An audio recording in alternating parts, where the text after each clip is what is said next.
Silver Blaze.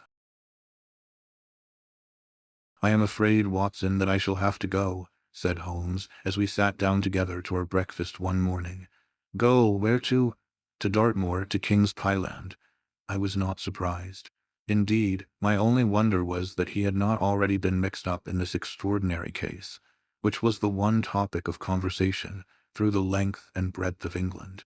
For a whole day my companion had rambled about the room with his chin upon his chest, and his brows knitted, charging and recharging his pipe with the strongest black tobacco, and absolutely deaf to any of my questions or remarks. Fresh editions of every paper had been sent up by our news agent, only to be glanced over and tossed down into a corner. Yet, silent as he was, I knew perfectly well what it was over which he was brooding. There was but one problem before the public which could challenge his powers of analysis, and that was the singular disappearance of the favorite for the Wessex Cup, and the tragic murder of its trainer. When, therefore, he suddenly announced his intention of setting out for the scene of the drama, it was only what I had both expected and hoped for. "I should be most happy to go down with you if I should not be in the way," said I. "My dear Watson, you would confer a great favor upon me by coming, and I think that your time will not be misspent, for there are points about the case which promise to make it an absolutely unique one. We have, I think, just time to catch our train at Paddington, and I will go further into the matter upon our journey. You would oblige me by bringing with you your very excellent field-glass." And so it happened that an hour or so later I found myself in the corner of a first-class carriage flying along en route for Exeter, while Sherlock Holmes, with his sharp, eager face framed in his ear-flap travelling cap, dipped rapidly into the bundle of fresh papers which he had procured at Paddington. We had left reading far behind us before he thrust the last one of them under the seat and offered me his cigar-case. "We are going well," said he, looking out the window and glancing at his watch. "Our rate at present is 53.5 miles an hour." "I have not observed the quarter-mile posts," said I, "nor have I, but the telegraph posts upon this line are 60 yards apart, and the calculation is a simple one. I presume that you have looked into this matter of the murder of John Straker and the disappearance of Silver Blaze. I have seen what the Telegraph and the Chronicle have to say. It is one of those cases where the art of the reasoner should be used rather for the sifting of details than for the acquiring of fresh evidence. The tragedy has been so uncommon, so complete, and of such personal importance to so many people, that we are suffering from a plethora of surmise, conjecture, and hypothesis. The difficulty is to detach the framework of fact, of absolute undeniable fact, from the embellishments of theorists and reporters.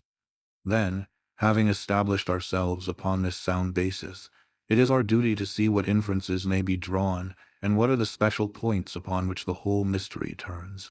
On Tuesday evening I received telegrams from both Colonel Ross, the owner of the horse, and from Inspector Gregory, who is looking after the case, inviting my cooperation. "Tuesday evening!" I exclaimed. "And this is Thursday morning. Why didn't you go down yesterday?" "Because I made a blunder, my dear Watson, which is, I am afraid, a more common occurrence than anyone would think who only knew me through your memoirs. The fact is that I could not believe it possible that the most remarkable horse in England could long remain concealed, especially in so sparsely inhabited a place as the north of Dartmoor. From hour to hour yesterday I expected to hear that he had been found, and that his abductor was the murderer of John Straker. When, however, another morning had come, and I found that beyond the arrest of young Fitzroy Simpson nothing had been done, I felt that it was time for me to take action. Yet in some ways I feel that yesterday has not been wasted. You have formed a theory, then? At least I have got a grip of the essential facts of the case. I shall enumerate them to you, for nothing clears up a case so much as stating it to another person, and I can hardly expect your cooperation if I do not show you the position from which we start." I lay back against the cushions, puffing at my cigar, while Holmes, leaning forward, with his long, thin forefinger checking off the points upon the palm of his left hand, gave me a sketch of the events which had led to our journey. "Silver Blaze," said he, "is from the isonomy stock and holds as brilliant a record as his famous ancestor. He is now in his 5th year, and has brought in turn each of the prizes of the turf to Colonel Ross, his fortunate owner. Up to the time of the catastrophe, he was the first favorite for the Wessex Cup, the betting being 3-1 on him. He has always, however, been a prime favorite with the racing public, and has never yet disappointed them, so that even at those odds, enormous sums of money have been laid upon him. It is obvious, therefore, that there were many people who had the strongest interest in preventing Silver Blaze from being there at the fall of the flag next Tuesday. The fact was, of course, appreciated at King's Pyland, where the colonel's training stable is situated. Every precaution was taken to guard the favorite. The trainer, John Straker, is a retired jockey who rode in Colonel Ross's colors before he became too heavy for the weighing chair. He has served the colonel for 5 years as jockey and for 7 as trainer, and has always shown himself to be a zealous and honest servant. Under him were 3 lads, for the establishment was a small one, containing only 4 horses in all. One of these lads sat up each night in the stable, while the others slept in the loft. All 3 bore excellent characters. John Straker, who is a married man, lived in a small villa about 200 yards from the stables.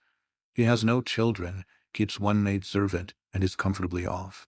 The country round is very lonely, but about half a mile to the north there is a small cluster of villas which have been built by a Tavistock contractor for the use of invalids and others who may wish to enjoy the pure Dartmoor air. Tavistock itself lies 2 miles to the west, while across the moor, also about 2 miles distant, is the larger training establishment of Mapleton, which belongs to Lord Backwater and is managed by Silas Brown. In every other direction, the moor is a complete wilderness, inhabited only by a few roaming gypsies. Such was the general situation last Monday night when the catastrophe occurred. On that evening the horses had been exercised and watered as usual, and the stables were locked up at 9 o'clock. 2 of the lads walked up to the trainer's house, where they had supper in the kitchen, while the third, Ned Hunter, remained on guard. At a few minutes after 9, the maid, Edith Baxter, carried down to the stables his supper, which consisted of a dish of curried mutton. She took no liquid, as there was a water tap in the stables, and it was the rule that the lad on duty should drink nothing else. The maid carried a lantern with her, as it was very dark, and the path ran across the open moor.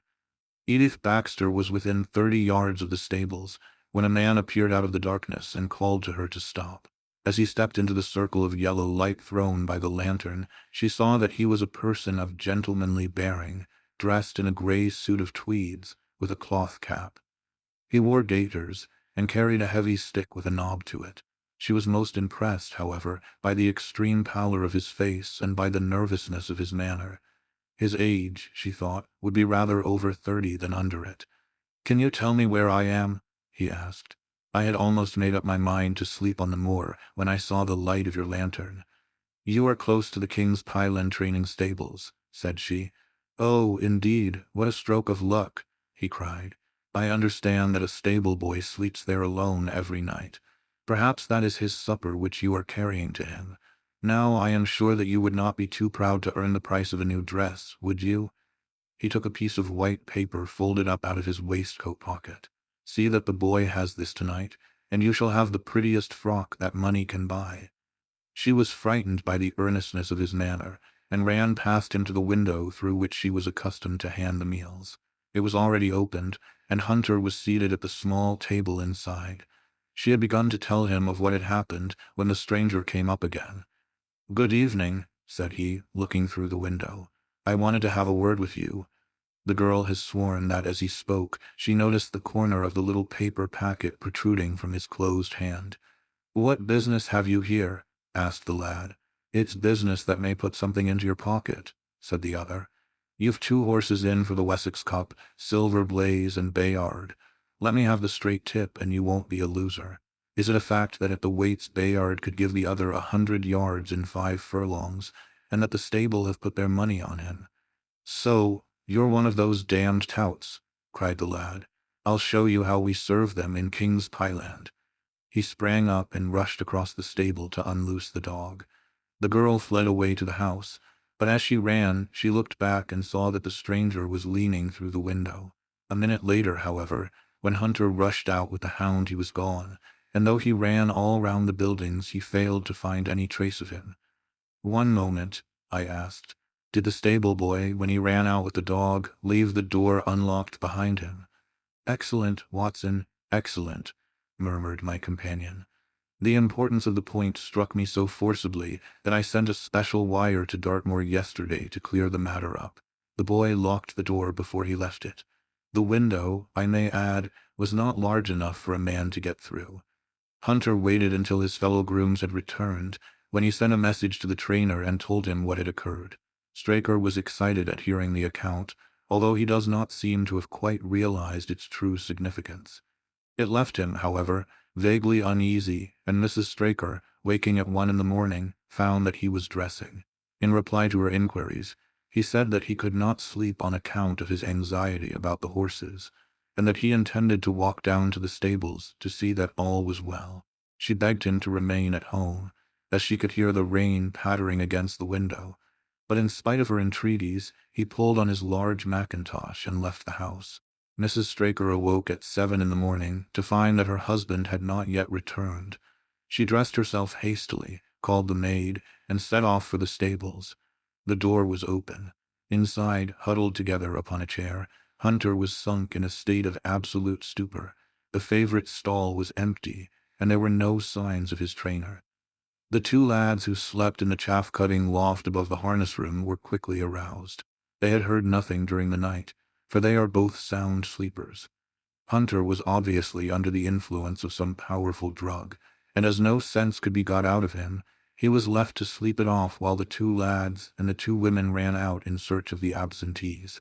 They still had hopes that the trainer had for some reason taken out the horse for early exercise, but on ascending the knoll near the house, from which all the neighboring moors were visible, they not only could see no signs of the missing favorite, but they perceived something which warned them that they were in the presence of a tragedy. About a quarter of a mile from the stables, John Straker's overcoat was flapping from a furze bush. Immediately beyond, there was a bowl-shaped depression in the moor, and at the bottom of this was found the dead body of the unfortunate trainer. His head had been shattered by a savage blow from some heavy weapon, and he was wounded on the thigh, where there was a long, clean cut, inflicted evidently by some very sharp instrument. It was clear, however, that Straker had defended himself vigorously against his assailants, for in his right hand he held a small knife, which was clotted with blood up to the handle, while in his left he clasped a red and black silk cravat, which was recognized by the maid as having been worn on the preceding evening by the stranger who had visited the stables. Hunter, on recovering from his stupor, was also quite positive as to the ownership of the cravat. He was equally certain that the same stranger had, while standing at the window, drugged his curried mutton, and so deprived the stables of their watchman. As to the missing horse, there were abundant proofs in the mud which lay at the bottom of the fatal hollow that he had been there at the time of the struggle. But from that morning he has disappeared, and although a large reward has been offered, and all the gypsies of Dartmoor are on the alert, no news has come of him. Finally, an analysis has shown that the remains of his supper left by the stable lad contain an appreciable quantity of powdered opium, while the people at the house partook of the same dish on the same night without any ill effect. Those are the main facts of the case, stripped of all surmise and stated as baldly as possible. I shall now recapitulate what the police have done in the matter. Inspector Gregory, to whom the case has been committed, is an extremely competent officer. Were he but gifted with imagination, he might rise to great heights in his profession. On his arrival, he promptly found and arrested the man upon whom suspicion naturally rested. There was little difficulty in finding him, for he inhabited one of those villas which I have mentioned.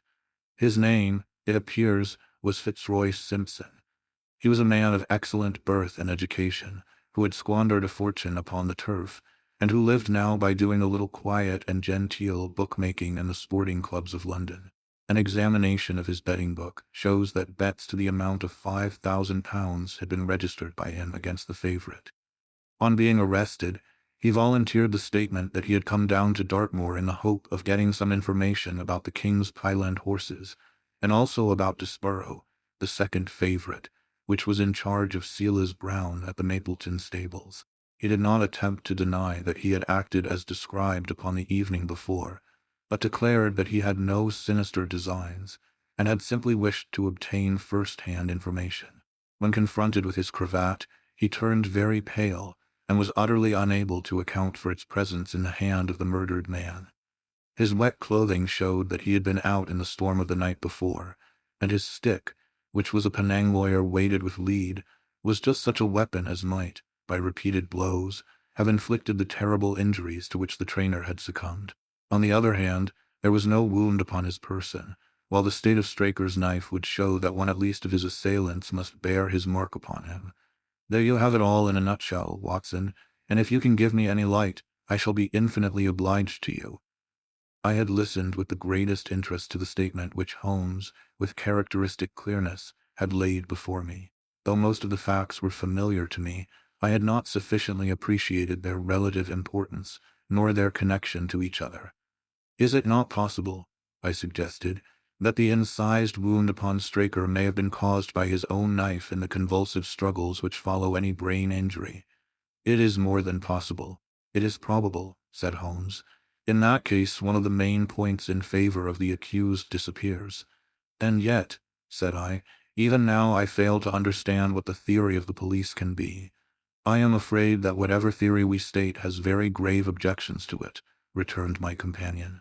"The police imagine, I take it, that this Fitzroy Simpson, having drugged the lad, and having in some way obtained a duplicate key, opened the stable door and took out the horse, with the intention, apparently, of kidnapping him altogether. His bridle is missing, so that Simpson must have put this on.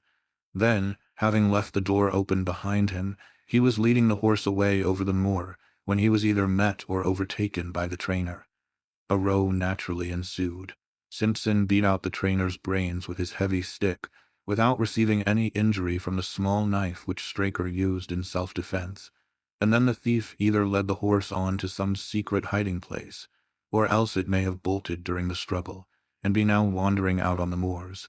That is the case as it appears to the police, and improbable as it is, all other explanations are more improbable still.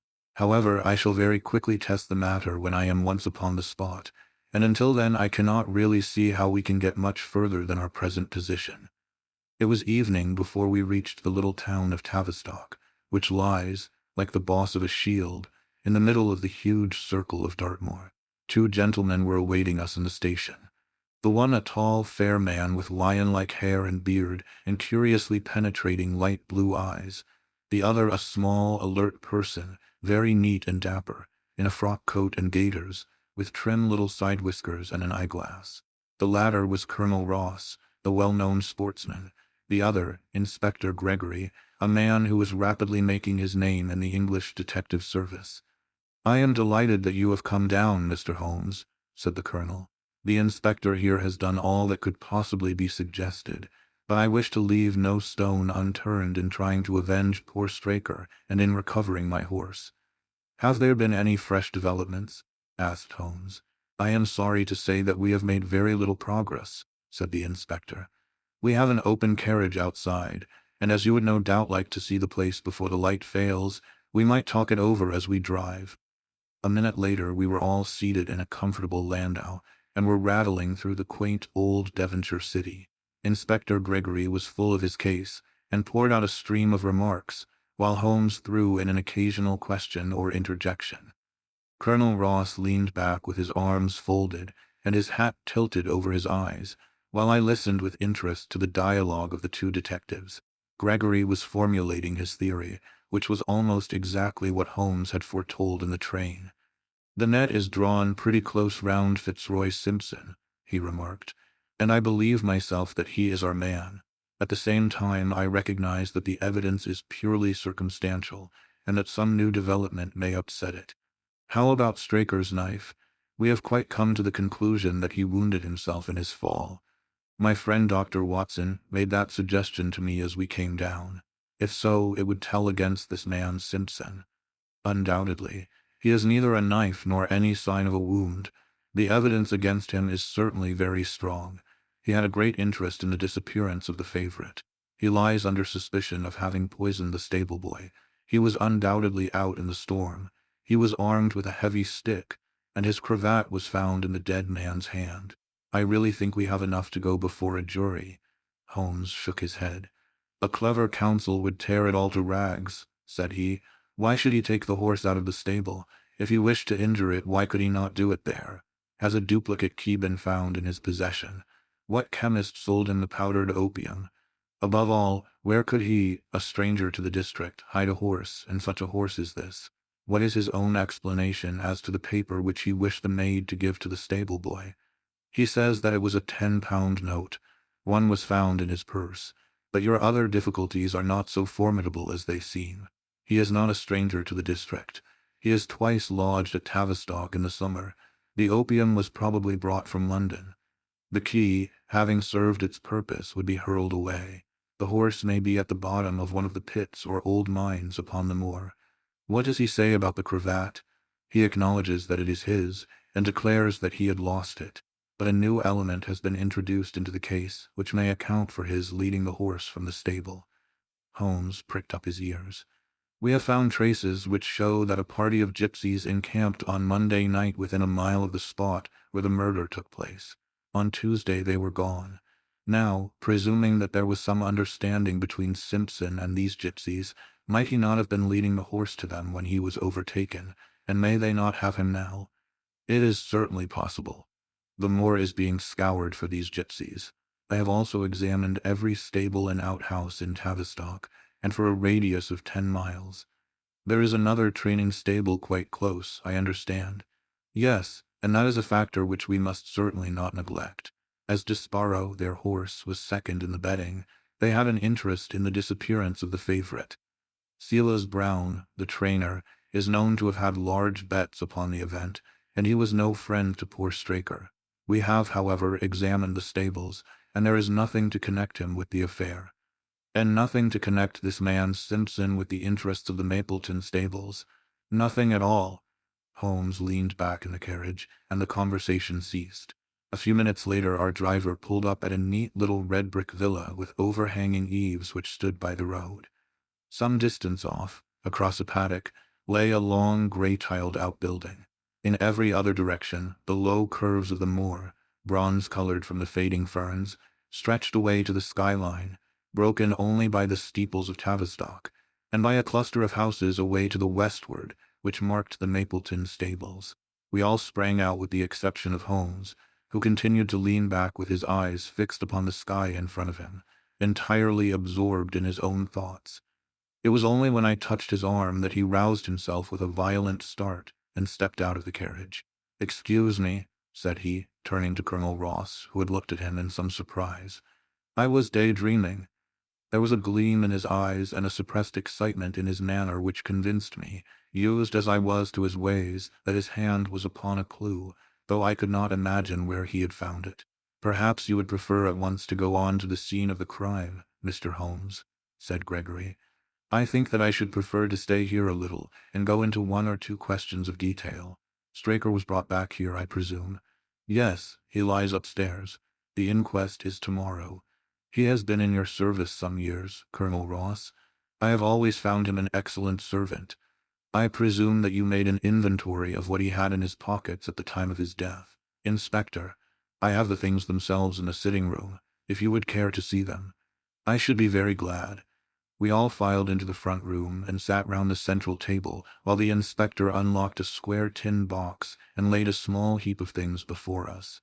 There was a box of vestas, 2 inches of tallow candle, an ADP briarroot pipe, a pouch of sealskin with half an ounce of long-cut Cavendish, a silver watch with a gold chain, 5 sovereigns in gold, an aluminium pencil case, a few papers, and an ivory-handled knife with a very delicate, inflexible blade marked Weiss & Co., London. "This is a very singular knife," said Holmes, lifting it up and examining it minutely. "I presume, as I see bloodstains upon it, that it is the one which was found in the dead man's grasp. Watson, this knife is surely in your line." "It is what we call a cataract knife," said I. "I thought so. A very delicate blade devised for very delicate work. A strange thing for a man to carry with him upon a rough expedition, especially as it would not shut in his pocket." "The tip was guarded by a disc of cork which we found beside his body," said the inspector. "His wife tells us that the knife had lain upon the dressing-table, and that he had picked it up as he left the room. It was a poor weapon, but perhaps the best that he could lay his hands on at the moment. Very possible. How about these papers? 3 of them are receipted hay dealers' accounts. One of them is a letter of instructions from Colonel Ross. This other is a milliner's account for £37.15 made out by Madame Lesurier of Bond Street to William Derbyshire. Mrs. Straker tells us that Derbyshire was a friend of her husband's, and that occasionally his letters were addressed here. Madame Derbyshire had somewhat expensive tastes, remarked Holmes, glancing down the account. 22 guineas is rather heavy for a single costume. However, there appears to be nothing more to learn, and we may now go down to the scene of the crime. As we emerged from the sitting room, a woman, who had been waiting in the passage, took a step forward and laid her hand upon the inspector's sleeve. Her face was haggard and thin and eager, stamped with the print of a recent horror. "Have you got them? Have you found them?" she panted. "No, Mrs. Straker, but Mr. Holmes here has come from London to help us, and we shall do all that is possible." "Surely I met you in Plymouth at a garden party some little time ago, Mrs. Straker," said Holmes. "No, sir, you are mistaken. Dear me, why, I could have sworn to it. You wore a costume of dove-colored silk with ostrich feather trimming." "I never had such a dress, sir," answered the lady. "Ah, that quite settles it," said Holmes, and with an apology he followed the inspector outside. A short walk across the moor took us to the hollow in which the body had been found. At the brink of it was the furze bush upon which the coat had been hung. "There was no wind that night, I understand," said Holmes. "None, but very heavy rain. In that case the overcoat was not blown against the furze bush, but placed there." "Yes, it was laid across the bush. You fill me with interest. I perceive that the ground has been trampled up a good deal. No doubt many feet have been here since Monday night. A piece of matting has been laid here at the side, and we have all stood upon that." "Excellent. In this bag I have one of the boots which Straker wore, one of Fitzroy Simpson's shoes, and a cast horseshoe of silver blaze." "My dear inspector, you surpass yourself." Holmes took the bag, and descending into the hollow, he pushed the matting into a more central position. Then, stretching himself upon his face and leaning his chin upon his hands, he made a careful study of the trampled mud in front of him. "Hullo," said he, suddenly. "What's this?" It was a wax vesta half burned, which was so coated with mud that it looked at first like a little chip of wood. "I cannot think how I came to overlook it," said the inspector, with an expression of annoyance. "It was invisible, buried in the mud. I only saw it because I was looking for it." "What, you expected to find it?" "I thought it not unlikely." He took the boots from the bag, and compared the impressions of each of them with marks upon the ground. Then he clambered up to the rim of the hollow, and crawled about among the ferns and bushes.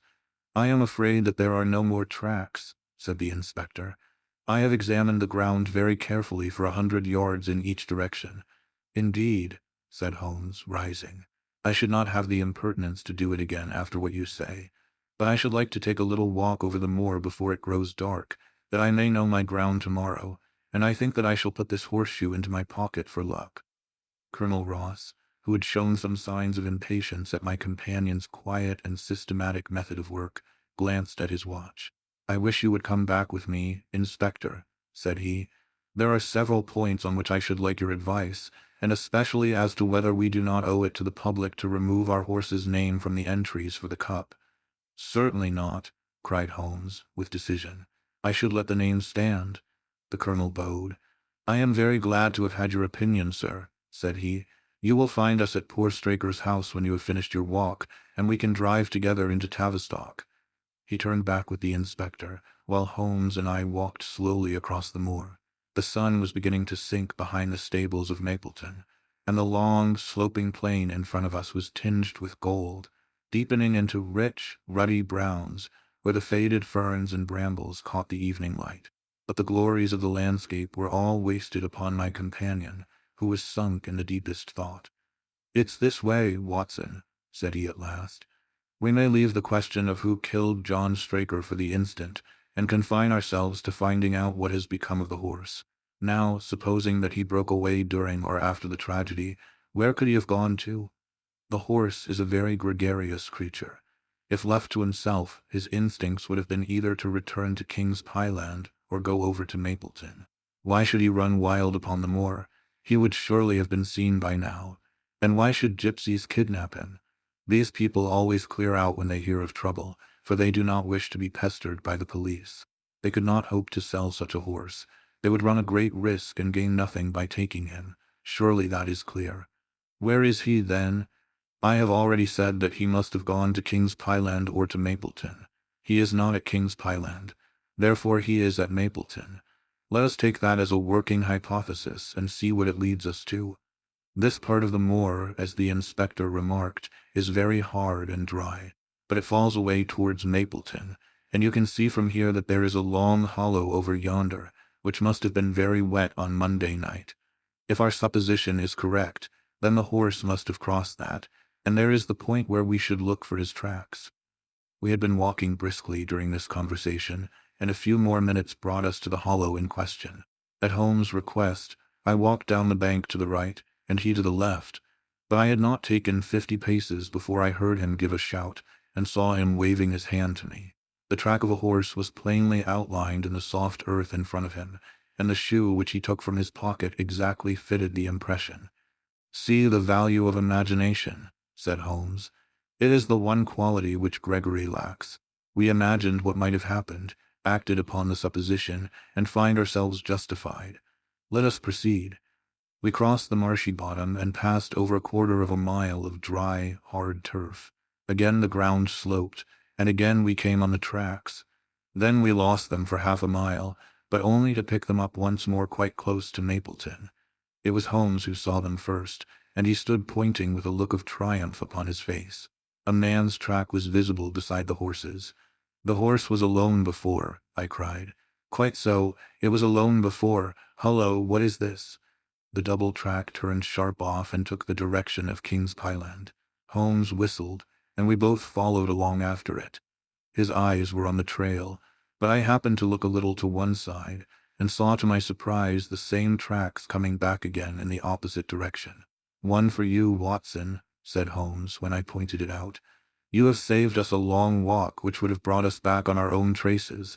Let us follow the return track." We had not to go far. It ended at the paving of asphalt which led up to the gates of the Mapleton stables. As we approached, a groom ran out from them. "We don't want any loiterers about here," said he. "I only wish to ask a question," said Holmes, with his finger and thumb in his waistcoat pocket. "Should I be too early to see your master, Mr. Silas Brown, if I were to call at 5 o'clock tomorrow morning?" "Bless you, sir, if anyone is about he will be, for he is always the first stirring. But here he is, sir, to answer your questions for himself." "No, sir, no. It is as much as my place is worth to let him see me touch your money. Afterwards, if you like." As Sherlock Holmes replaced the half-crown which he had drawn from his pocket, a fierce-looking elderly man strode out from the gate with a hunting crop swinging in his hand. "What's this, Dawson?" he cried. "No gossiping, go about your business. And you, what the devil do you want here?" "10 minutes' talk with you, my good sir," said Holmes in the sweetest of voices. "I've no time to talk to every gadabout. We want no strangers here. Be off, or you may find a dog at your heels." Holmes leaned forward and whispered something in the trainer's ear. He started violently and flushed to the temples. "It's a lie," he shouted, "an infernal lie. Very good. Shall we argue about it here in public or talk it over in your parlor?" "Oh, come in if you wish to." Holmes smiled. "I shall not keep you more than a few minutes, Watson," said he. "Now, Mr. Brown, I am quite at your disposal." It was 20 minutes, and the reds had all faded into grays before Holmes and the trainer reappeared. Never have I seen such a change as had been brought about in Silas Brown in that short time. His face was ashy pale, beads of perspiration shone upon his brow, and his hands shook until the hunting crop wagged like a branch in the wind. His bullying, overbearing manner was all gone too, and he cringed along at my companion's side like a dog with its master. "Your instructions will be done. It shall all be done," said he. "There must be no mistake," said Holmes, looking round at him. The other winced as he read the menace in his eyes. "Oh no, there shall be no mistake. It shall be there. Should I change it first or not?" Holmes thought a little and then burst out laughing. "No, don't," said he. "I shall write to you about it. No tricks now, or, oh, you can trust me, you can trust me." "Yes, I think I can. Well, you shall hear from me tomorrow." He turned upon his heel, disregarding the trembling hand which the other held out to him, and we set off for King's Pyland. A more perfect compound of the bully, coward, and sneak than Master Silas Brown I have seldom met with, remarked Holmes as we trudged along together. He has the horse, then? He tried to bluster out of it, but I described to him so exactly what his actions had been upon that morning that he is convinced that I was watching him. Of course you observed the peculiarly square toes in the impressions, and that his own boots exactly corresponded to them. Again, of course no subordinate would have dared to do such a thing. I described to him how, when according to his custom he was the first down, he perceived a strange horse wandering over the moor. How he went out to it, and his astonishment at recognizing, from the white forehead which has given the favorite its name, that chance had put in his power the only horse which could beat the one upon which he had put his money. Then I described how his first impulse had been to lead him back to King's Pyland, and how the devil had shown him how he could hide the horse until the race was over, and how he had led it back and concealed it at Mapleton. When I told him every detail, he gave it up and thought only of saving his own skin. But his stables had been searched. Oh, an old horse faker like him has many a dodge. But are you not afraid to leave the horse in his power now, since he has every interest in injuring it? My dear fellow, he will guard it as the apple of his eye. He knows that his only hope of mercy is to produce it safe. Colonel Ross did not impress me as a man who would be likely to show much mercy in any case. The matter does not rest with Colonel Ross. I follow my own methods, and tell as much or as little as I choose. That is the advantage of being unofficial. I don't know whether you observed it, Watson, but the Colonel's manner has been just a trifle cavalier to me.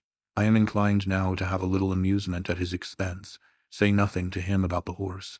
Certainly not without your permission. And of course this is all quite a minor point compared to the question of who killed John Straker. And you will devote yourself to that? On the contrary, we both go back to London by the night train. I was thunderstruck by my friend's words. We had only been a few hours in Devonshire, and that he should give up an investigation which he had begun so brilliantly was quite incomprehensible to me. Not a word more could I draw from him until we were back at the trainer's house. The colonel and the inspector were awaiting us in the parlor. "My friend and I returned to town by the night express," said Holmes. "We have had a charming little breath of your beautiful Dartmoor air." The inspector opened his eyes, and the colonel's lip curled in a sneer. "So you despair of arresting the murderer of poor Straker," said he. Holmes shrugged his shoulders. "There are certainly grave difficulties in the way," said he. "I have every hope, however, that your horse will start upon Tuesday, and I beg that you will have your jockey in readiness. Might I ask for a photograph of Mr. John Straker?" The inspector took one from an envelope and handed it to him. "My dear Gregory, you anticipate all my wants. If I might ask you to wait here for an instant, I have a question which I should like to put to the maid." "I must say that I am rather disappointed in our London consultant," said Colonel Ross bluntly, as my friend left the room. "I do not see that we are any further than when he came." "At least you have his assurance that your horse will run," said I. "Yes, I have his assurance," said the colonel, with a shrug of his shoulders. "I should prefer to have the horse." I was about to make some reply in defense of my friend when he entered the room again. "Now, gentlemen," said he, "I am quite ready for Tavistock." As we stepped into the carriage, one of the stable lads held the door open for us. A sudden idea seemed to occur to Holmes, for he leaned forward and touched the lad upon the sleeve. "You have a few sheep in the paddock," he said. "Who attends to them?" "I do, sir." "Have you noticed anything amiss with them of late?" "Well, sir, not of much account, but 3 of them have gone lame, sir." I could see that Holmes was extremely pleased, for he chuckled and rubbed his hands together. "A long shot, Watson, a very long shot," said he, pinching my arm. "Gregory, let me recommend to your attention this singular epidemic among the sheep. Drive on, coachman." Colonel Ross still wore an expression which showed the poor opinion which he had formed of my companion's ability, but I saw by the inspector's face that his attention had been keenly aroused. "You consider that to be important?" he asked. "Exceedingly so. Is there any point to which you would wish to draw my attention? To the curious incident of the dog in the night time. The dog did nothing in the night time. That was the curious incident," remarked Sherlock Holmes. 4 days later Holmes and I were again in the train, bound for Winchester to see the race for the Wessex Cup. Colonel Ross met us by appointment outside the station, and we drove in his drag to the course beyond the town. His face was grave, and his manner was cold in the extreme. "I have seen nothing of my horse," said he. "I suppose that you would know him when you saw him?" asked Holmes. The colonel was very angry.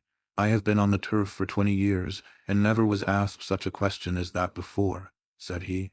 "A child would know Silver Blaze with his white forehead and his mottled off foreleg. How is the betting?" "Well, that is the curious part of it.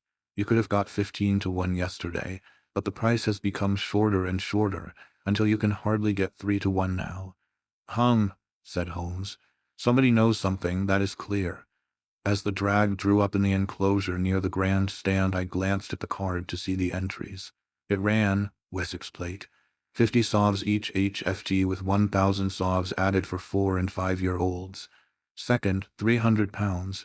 Third, £200. New course 1 mile and 5 furlongs. 1. Mr. Heath Newton's The Negro, red cap, cinnamon jacket. 2. Colonel Wardlaw's pugilist, pink cap, blue and black jacket. 3. Lord Backwater's Desparrow, yellow cap and sleeves. 4. Colonel Ross's Silver Blaze, black cap, red jacket. 5. Duke of Balmoral's Iris, yellow and black stripes. 6. Lord Singleford's Rasper, purple cap, black sleeves. "We scratched our other one and put all hopes on your word," said the colonel. "Why, what is that? Silver Blaze favorite." 5 to 4 against Silver Blaze, roared the ring. 5 to 4 against Silver Blaze, 5 to 15 against Desparrow, 5 to 4 on the field. "There are the numbers up," I cried. "They are all 6 there." "All 6 there, then my horse is running," cried the colonel in great agitation. "But I don't see him, my colors have not passed." "Only 5 have passed. This must be he." As I spoke, a powerful bay horse swept out from the weighing enclosure and cantered past us, bearing on its back the well-known black and red of the colonel. "That's not my horse," cried the owner. "That beast has not a white hair upon its body. What is this that you have done, Mr. Holmes?" "Well, well, let us see how he gets on," said my friend imperturbably. For a few minutes he gazed through my field-glass. "Capital. An excellent start," he cried suddenly. "There they are, coming round the curve." From our drag we had a superb view as they came up the straight.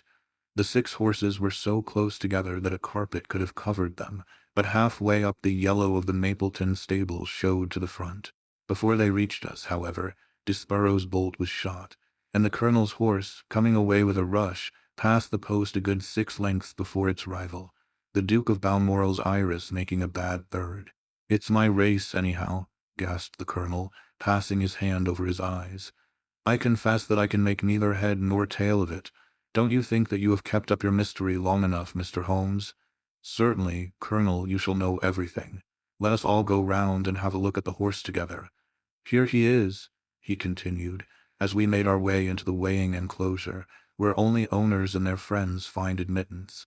"You have only to wash his face and his leg in spirits of wine, and you will find that he is the same old Silver Blaze as ever.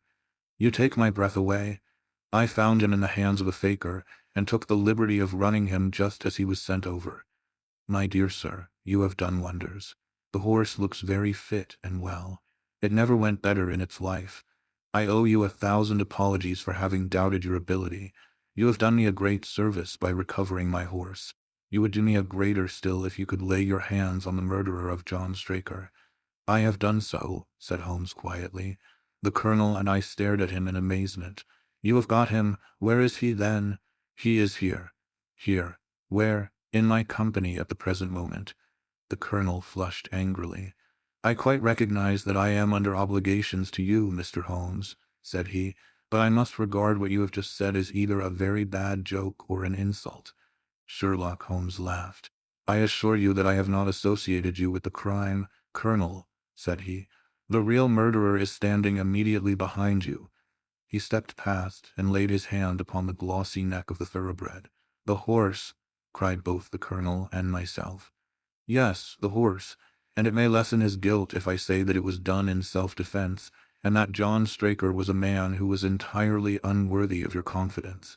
But there goes the bell, and as I stand to win a little on this next race, I shall defer a lengthy explanation until a more fitting time. We had the corner of a Pullman car to ourselves that evening as we whirled back to London, and I fancy that the journey was a short one to Colonel Ross as well as to myself. As we listened to our companion's narrative of the events which had occurred at the Dartmoor training stables upon the Monday night, and the means by which he had unraveled them, I confess, said he, that any theories which I had formed from the newspaper reports were entirely erroneous, and yet there were indications there, had they not been overlaid by other details which concealed their true import. I went to Devonshire with the conviction that Fitzroy Simpson was the true culprit, although, of course, I saw that the evidence against him was by no means complete. It was while I was in the carriage, just as we reached the trainer's house, that the immense significance of the curried mutton occurred to me. You may remember that I was distrait, and remained sitting after you had all alighted. I was marveling in my own mind how I could possibly have overlooked so obvious a clue. I confess, said the colonel, that even now I cannot see how it helps us. It was the first link in my chain of reasoning. Powdered opium is by no means tasteless. The flavor is not disagreeable, but it is perceptible. Were it mixed with any ordinary dish, the eater would undoubtedly detect it, and would probably eat no more. The curry was exactly the medium which would disguise this taste. By no possible supposition could this stranger, Fitzroy Simpson, have caused curry to be served in the trainer's family that night, and it is surely too monstrous a coincidence to suppose that he happened to come along with powdered opium upon the very night when a dish happened to be served which would disguise the flavor. That is unthinkable. Therefore Simpson becomes eliminated from the case, and our attention centers upon Straker and his wife, the only two people who could have chosen curried mutton for supper that night. The opium was added after the dish was set aside for the stable boy, for the others had the same for supper with no ill effects. Which of them, then, had access to that dish without the maid seeing them? Before deciding that question, I had grasped the significance of the silence of the dog, for one true inference invariably suggests others. The Simpson incident had shown me that a dog was kept in the stables, and yet, though someone had been in and had fetched out a horse, he had not barked enough to arouse the two lads in the loft. Obviously, the midnight visitor was someone whom the dog knew well. I was already convinced, or almost convinced, that John Straker went down to the stables in the dead of the night and took out Silver Blaze. For what purpose? For a dishonest one, obviously, or why should he drug his own stable boy? And yet I was at a loss to know why. There have been cases before now where trainers have made sure of great sums of money by laying against their own horses, through agents, and then preventing them from winning by fraud. Sometimes it is a pulling jockey, sometimes it is some surer and subtler means. What was it here? I hoped that the contents of his pockets might help me to form a conclusion. And they did so.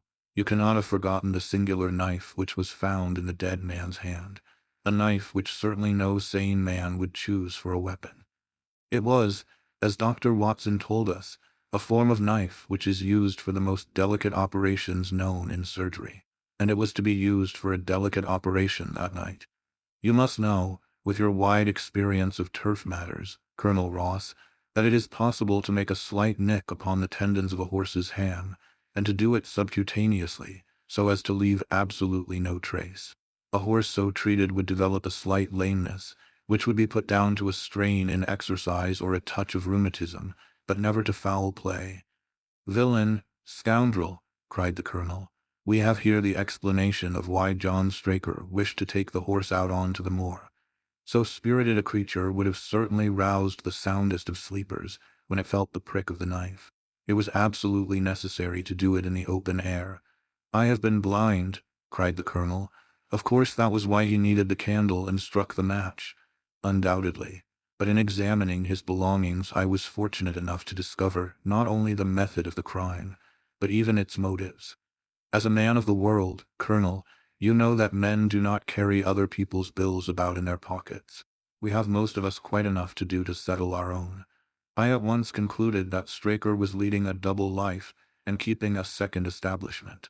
The nature of the bill showed that there was a lady in the case, and one who had expensive tastes.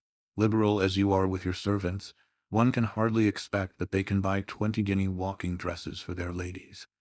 I questioned Mrs. Straker as to the dress without her knowing it, and having satisfied myself that it had never reached her, I made a note of the milliner's address, and felt that by calling there with Straker's photograph I could easily dispose of the mythical Derbyshire. From that time on all was plain. Straker had led out the horse to a hollow where his light would be invisible. Simpson in his flight had dropped his cravat, and Straker had picked it up, with some idea, perhaps, that he might use it in securing the horse's leg. Once in the hollow, he had got behind the horse and had struck a light. But the creature, frightened at the sudden glare, and with the strange instinct of animals feeling that some mischief was intended, had lashed out, and the steel shoe had struck Straker full on the forehead. He had already, in spite of the rain, taken off his overcoat in order to do his delicate task, and so, as he fell, his knife gashed his thigh. Do I make it clear? Wonderful, cried the colonel. Wonderful. You might have been there. My final shot was, I confess, a very long one.